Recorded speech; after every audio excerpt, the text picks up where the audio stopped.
Dios los bendiga, amados hermanos, y bienvenidos a este estudio más de Escuela Dominical. Mi nombre es el hermano Denis Feliciano, por los que no me conocen.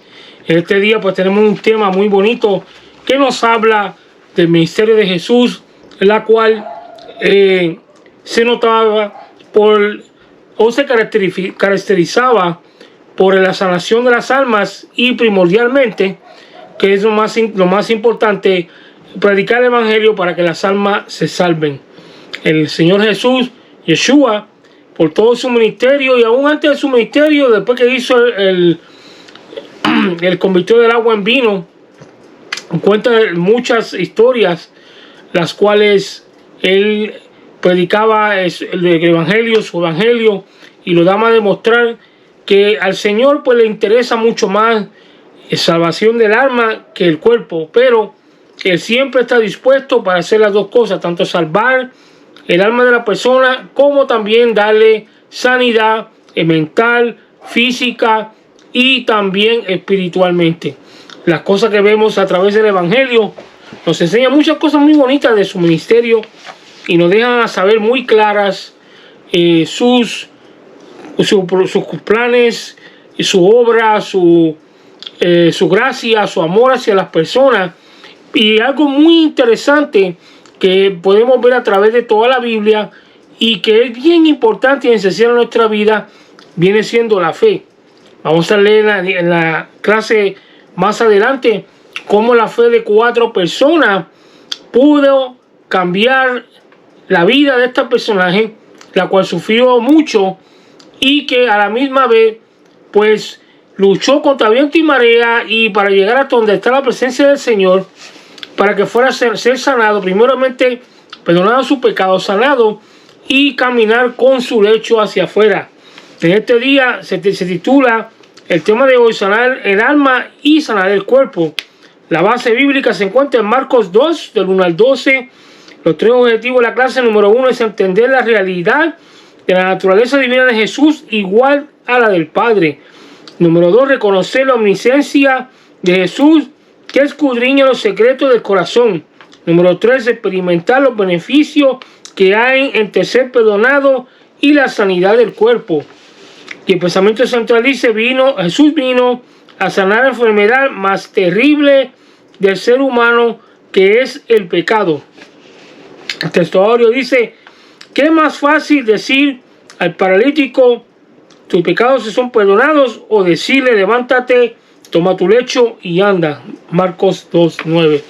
Fíjate que vamos a leer en la clase más adelante cómo es que las personas pues razonan entre sí y empiezan a sacarle punta al lápiz, buscar las 5 patas al gato, como dicen por ahí, y enseguida puedan a mirar a Jesús, no por lo que él está haciendo con las personas, sino por lo que ellos creen que saben a cuestión de la palabra. Empiezan a como juzgar a Jesús del milagro que está haciendo y a la misma vez de perdonar los pecados de las personas.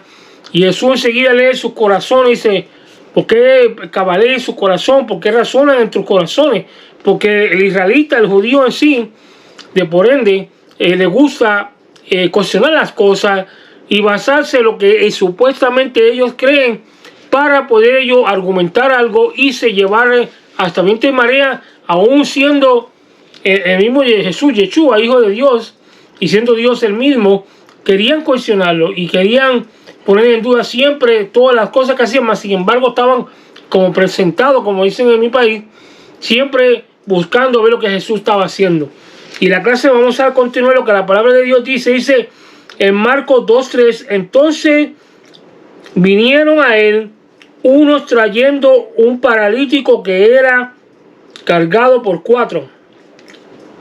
Y como no podía acercarse a él a causa de la multitud, descubrieron el techo de donde estaba y haciendo una abertura, bajaron el lecho en que yacía el paralítico. Al ver Jesús la fe de ellos, dijo al paralítico: hijo, tus pecados te son perdonados. Fíjate, cuando leyendo el original hebreo al español, del hebreo al español, lo que estamos leyendo ahorita es bastante similar, no hay diferencia en la traducción. Por lo tanto, lo que estamos leyendo es lo que está así. Lo único que cambia, que en vez de usar la palabra cabalear, usan razonar. que es una palabra un poquito más fácil para la persona entender. Pero vamos a continuar leyendo. Dice: estaban allí sentados algunos de los escribas, los cuales cavilaban en sus corazones, porque habla esta blasfemia. Dice: ¿quién puede perdonar pecados sino solo Dios? Porque no pueden conocer que Jesús era Dios. Pena. Y conociendo luego Jesús en su espíritu que cabaleaban de esta manera dentro de sí mismo, les dijo: ¿por qué cabaleáis en tus corazones? ¿Qué es más fácil decir al paralítico, tus pecados son perdonados? O decirle, levántate, toma tu lecho y anda. Pues para que veas que el Hijo del Hombre tiene potestad en la tierra para perdonar pecados, dijo al paralítico: a ti te digo, levántate, toma tu lecho, vete a tu casa. Entonces se levantó enseguida y tomando su lecho salió delante de todos, de manera que todos se asombraron y glorificaron a Dios, diciendo: nunca hemos visto tal cosa. Imagínense, nunca habían visto tal cosa, ni le iban a ver más nada, porque ellos no tenían fe. Y si no creyeron en Jesús, que era el Señor, menos le iban a creer a los apóstoles. ¿Por qué? Porque hay gente que son así. Y fíjate, Jesús los reprendió a través de la historia durante su ministerio por muchas veces. Entre una de las veces, uno de ellos, judío, le preguntó a él, pero le hizo una pregunta actuosa para poder juzgarlo a él. ¿Para quién va a ser la esposa de una persona cuando se muere, se casa con su hermano, se muere el hermano, se casa con el otro y así? ¿Con quién va a estar esa persona en el cielo? Y Jesús seguida lo vio, los pensamientos de ellos, y le dice: ustedes tienen mal concepto de la palabra de Dios. Cuando estén en el cielo, nadie va a estar marido de nadie, mujer de nadie, sino todos van a ser hermanos como los ángeles, como los seres divinos que están en el cielo. Porque no van a tener esa tendencia, esa atracción que tenemos sentimentalmente como humanos hacia esa persona, sino que lo vamos a amar en Yeshua, en Dios, en Jesús, y vamos a vivir felices como hermanos. No vamos a tener esa necesidad de cumplir, saciar ese amor que viene siendo más un acto carnal, bien bonito, mi hermano, a pesar de que es la carne, pero es bonito. Y ese amor no va a ser así como para estar una persona en relaciones en el cielo. No, eso no va a ser así. Ese ha sido un mal concepto de la palabra de Dios a través de los judíos, de los israelitas. Y por eso que muchas veces tenemos que tener mucho cuidado como es que los libros que uno lee acerca de ellos, porque ellos interpretan la palabra de Dios a su manera. Porque ellos buscan interpretaciones y no leen la Biblia directamente en sí. La mayoría de ellos, ¿por qué? Porque quieren ocultar que Yeshua es el Señor y que Él vino para darnos salvación. Vamos a continuar leyendo. Dice la introducción: el paralítico al que Jesús curó sufría de una enfermedad más terrible aún, la del pecado, de la cual su enfermedad física era símbolo y quizá también su consecuencia. Jesús reconoció la fe tanto del hombre como de sus amigos y respondió con una declaración que produjo a sus oyentes más sorpresa que la que había producido al abrir el techo. Al ver Jesús la fe de ellos, le dijo al paralítico: hijo, tus pecados te son perdonados. Nadie le había pedido nada a Jesús. Le leyó el corazón. Vio el deseo de sanar que tenía el enfermo, no solo del cuerpo, sino también del alma. Percibió el pasar por el pecado que había producido la enfermedad y la angustia del remordimiento. Y de inmediato pronunció la palabra perdón y paz, afirmando que los males físicos y los sociales son menos graves que las enfermedades morales y espirituales, de las causas de las cuales son síntomas de también las consecuencias. Continuamos leyendo. Dice: Jesús no estaba tan interesado en realizar milagros. Esa no era su prioridad más importante. Su misión principal era comunicar, enseñar a la gente el mensaje del Evangelio. El mensaje bíblico nos forma el que volvió a Capernaum después de algunos días, y el pueblo entero supo de inmediato que estaba en casa. Es interesante observar que no cerró sus puertas para tomarse unos días, dos días de descanso.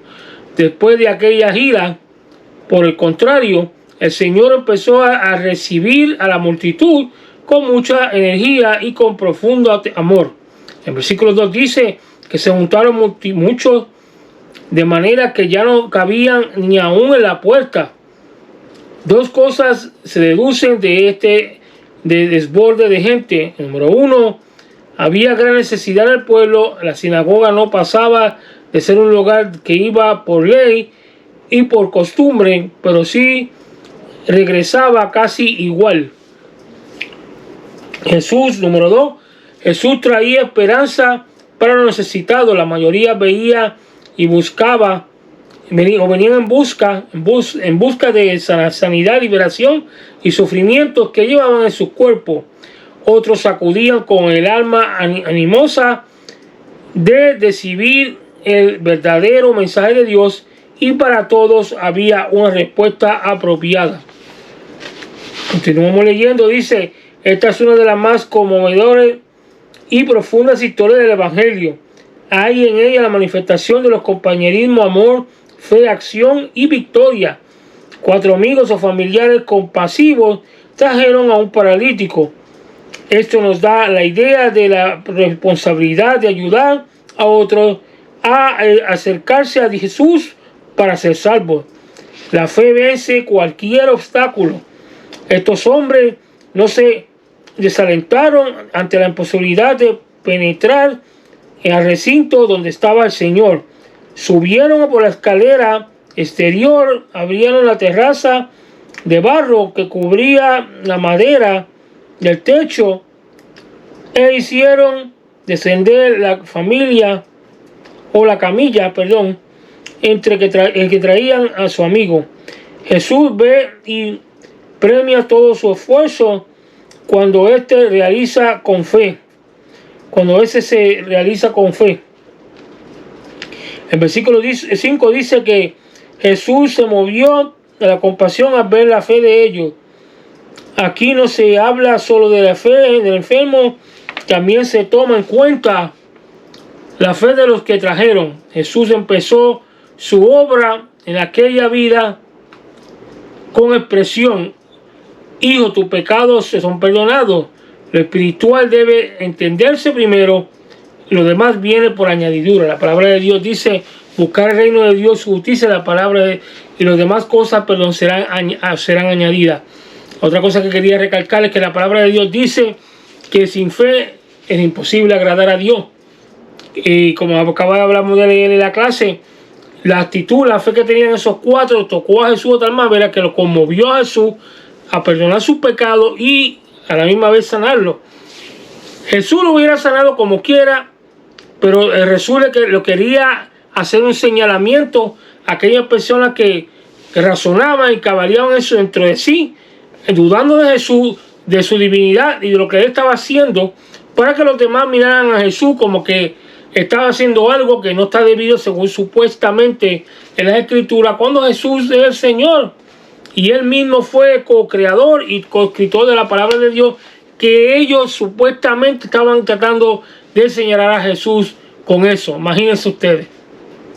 Mas sin embargo, Jesús, sabiendo lo que ellos hacían, se lo dijo en la cara. ¿Por qué? ¿Para qué? Es más, para que ustedes vean que yo tengo potestad, vino, se dijo: a ti te digo, levántate, toma tu lecho y vete para tu casa. No te quedes ni aquí tampoco, vete y descansa.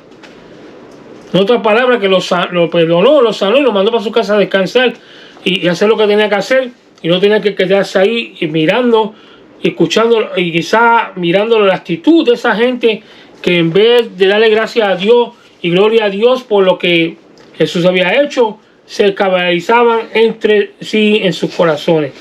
Pero vamos a continuar leyendo. Dice: estos maestros de la ley acudieron a la casa de Jesús, que Jesús predicaba, ya predispuestos a no creer en él, sino a buscar hasta la más insignificante razón para denegarlo.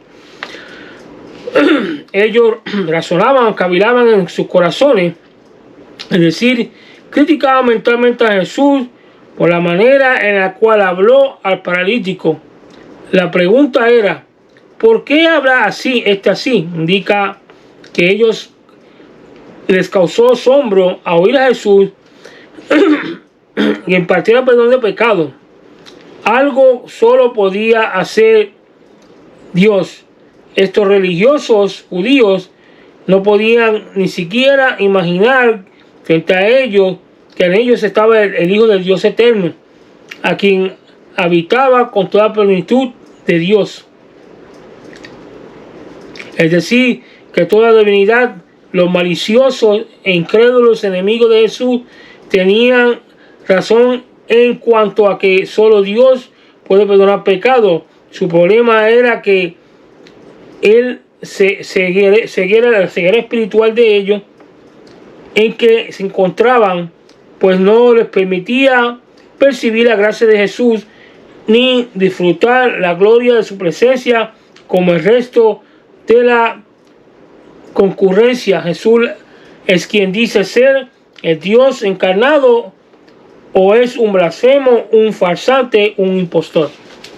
Continuamos leyendo, dice: estos incansables enemigos de Cristo no estuvieron dispuestos a reconocer la divinidad de Jesús, sino más bien propusieron a desafiarla, y Jesús conoció lo que había en su corazón de sus adversarios por una manifestación de omnisciencia y atributo divino que consiste en conocer todas las cosas, incluyendo los secretos de la mente humana. Y otra cosa que les quiero decir, que cuando una persona se convierte en un adversario de otro, y busca la definición de adversario, significa Satanás. Otra palabra, que cada vez que esa parte se ponía en contra de Jesús, y que como adversarios se convertían en Satanás mismo, ellos también, en Satán, adversario de Yeshua. ¿Por qué? Porque no querían creer que Él es Dios y las cosas que Él estaba haciendo era con el poder de Dios. Y eso es lo peor que un ser humano puede hacer.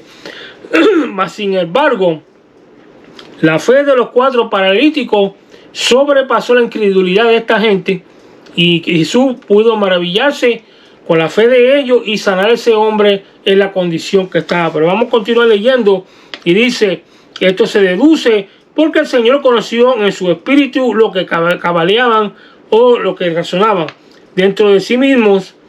En el versículo 9 se hace una doble pregunta a estos maestros legalistas: ¿qué es más fácil, perdonar al paralítico o sanarlo? Para ellos ambas cosas están fuera de toda posibilidad. Su credibilidad hacia los inútiles en lo que es las cosas, lo hacen inútiles en lo que es las cosas de Dios. Y en el bien de la humanidad se refiere, para que los son buenos los incrédulos para hablar, criticar y denigrar a otros. Los que dan la espalda al Señor se sienten atados de pies y manos cuando se trata de dar una respuesta que trascienda lo material y pasajero de este mundo. Nada es más fácil para los que viven a su manera y desechan a Jesús de su vida. Continuamos leyendo, dice: se puede surgir los intrusos que habían llegado solo para estorbar a Jesús y pensaban dentro de sí que era fácil pretender que se tenía capacidad de compartir perdón, de impartir perdón, porque tal cosa era correspondiente al ámbito invisible. No hay modo de probar con esos hechos físicos si una persona está perdonada o no. Así razonaban hoy los incrédulos. Pero Jesús dio a sus adversarios incrédulos, a sus satanes, mejor dicho, una prueba visible de la obra invisible que había hecho en el paralítico, que era impartirle el perdón, para demostrarle la potestad que tenía entre ellos para perdonar los pecados. Dirigió su vista y voz al inválido, y con la autoridad divina que ha tenido y tendrá por la eternidad como verbo creador, Señor de toda la creación, le dijo: levántate, toma tu lecho y vete a tu casa. Es tan materialista el hombre incrédulo que si no ve cosas físicas no puede creer lo espiritual. Pero Dios, en su misericordia, nos ha provisto un evangelio que abarca todas las cosas, todas las dimensiones de la vida, a fin de que nadie tenga excusa para no creer en Él. Cuando venga el juicio del gran trono blanco, no haya excusa de que Dios no dijo, Dios no hizo y Dios no enseñó nada, porque no va a haber excusa válida para nadie en el juicio del gran trono blanco, y mucho menos para esta gente que están aquí, si no se arrepintieron a tiempo. Vamos a continuar leyendo. Dice: en este versículo se puede destacar una de serie de acciones tomadas por el hombre que fue sanado por Jesús, hechos que también se dan a toda persona que recibe la salvación por medio de Jesucristo. Entonces se levantó enseguida. El levantarse por sí solo es una prueba de que Dios obra en el ser humano y él se responde por su propia cuenta. Tomó su lecho. Esta señal de responsabilidad es lo que se habla servido de base es su postración e inercia. Ahora no es más que un objeto que lleva sobre sus hombros con energía y decisión. Salió delante de todos. Dice: las personas salvas tienen que salir de su letargo y su encierro. Tiene que empezar a caminar por una nueva senda a la vista de todo el mundo. Todos se asombran. El poder de Dios se había manifestado. Glorificaron a todos y glorificaron a Dios. Solo el Señor merece la gloria. Nunca hemos visto tal cosa. Y dice que Dios está obrando cosas nuevas cada día. Y Jesús mismo dijo: he aquí, yo hago todas las cosas nuevas. Jesús hace todo nuevo. Pero para la gente, y lamentablemente, este día hay gente que son como los fariseos y esas legalistas de aquellos tiempos, que se dejan llevar por la palabra y no creen que todavía Jesús y Dios pueden hacer milagros así. ¿Cuántos milagros he escuchado yo de gente que han vuelto de la muerte? Gente que alguien ha orado, un siervo humilde ha orado por ellos y se han sanado, que no tienen título ni esas cosas, porque lamentablemente hay gente que si no son apóstoles o doctores no se dejan orar por ellos. Pero no saben ellos que la unción de Dios va por los hombres de Dios, la persona que Dios escoge, no por sus títulos ni por sus méritos, sino por su corazón y su determinación de servirle a Dios con toda su alma y todo su ser. Vamos a continuar leyendo. Dice que, resumen general: el milagro realizado por Jesús al mandar al paralítico que se levantara y se caminara a su casa es uno de los cuadros más representativos de la obra evangélica del Señor. Para nosotros ese milagro está lleno de enseñanzas prácticas. Por una parte, hallamos aquí un ejemplo de cooperación y compañerismo en los amigos ese inválido que se esforzaron a llevarlo. Esos son buenos amigos, mi hermano. Esos son amigos verdaderos. Dijeron: vamos para allá, vamos a llevarlo para allá, y lo llevaron y Dios obró con él. Y mira, yo mismo quisiera tener unos cuantos amigos así. ¿Por qué? Porque son amigos que te van a ayudar a estar, y van a estar contigo en las buenas y en las malas. Y lamentablemente son un poquito de eso hoy en día, pero también gente que crean en la palabra del Señor y también se dejen llevar por el Espíritu Santo a través de la Sagrada Escritura, y no porque ellos le dan la gana y porque otro le dice. Eso no es así. Continuamos leyendo. Dice: tenemos la responsabilidad de llevar a Jesús a cuantos estén en nuestro alrededor, contra todo obstáculo de dificultad. La validez del esfuerzo se ve en que Jesús premió la fe de todos, restaurando en el fenómeno de todo sentido de la palabra el perdón que quedó evidenciado en la sanidad del paralítico. Y con esto aprendemos que lo espiritual es primero, pero lo más importante en ese hecho, como todos los demás milagros de Dios y de Yeshua, Jesús, es que creamos que Jesucristo, Yeshua, y creamos en Él y le demos la gloria y honra a Dios. Es muy cierto eso. Ese es el propósito de nosotros, pues servirle al Señor y ver cosas tan grandes como esa. Es que nosotros le demos gracias al Señor por todo y darle gracias porque nos permitió ver cosas grandes y milagros de tal magnitud. Ahora vamos a entrar a las preguntas para cerrar con broche de oro y así terminar la clase de hoy. Y dice la pregunta de esta clase: según esta esperanza, ¿cuál era la misión principal de Jesús en su ministerio? La respuesta dice: su misión principal era de comunicar y enseñar a toda la gente el mensaje del Evangelio. Por tanto, no dejaba pasar ninguna oportunidad de hablar a las multitudes acerca del reino de Dios. La pregunta número 2 dice: ¿qué lecciones prácticas aprendemos de los milagros del paralítico? Y la respuesta dice: en primer lugar, son admirados porque la fe de Jesús, por la fe de Jesús, y por otra parte, por su fe en Jesús, y por otra parte, nos enseñan a trabajar en equipo, y más provechoso, además, nos dan ejemplo a no detenerse frente a los obstáculos. Número 3. ¿Por qué procedió Jesús a perdonar los pecados del paralítico antes de sanarlo de la parálisis? Y la respuesta dice: esta demostración da a demostrar la importancia que es para el ser humano ser salvo del pecado. Luego añade el Señor: todas las demás bendiciones son añadidas y que serán necesarias. La cuarta pregunta dice: ¿qué implicaciones tenía la pregunta de los adversarios de Jesús, los satanes de Jesús? ¿Qué decían? ¿Por qué habla así? Y la respuesta dice: indica que ellos les causaba asombro oír a Jesús impartiera perdón de pecados al paralítico. Y la última pregunta, la número 5, dice: ¿qué hizo el Señor para demostrar a sus adversarios, sus satanes, la potestad para perdonar pecados? Y la respuesta dice: sanó al hombre inmóvil que habían puesto en sus pies.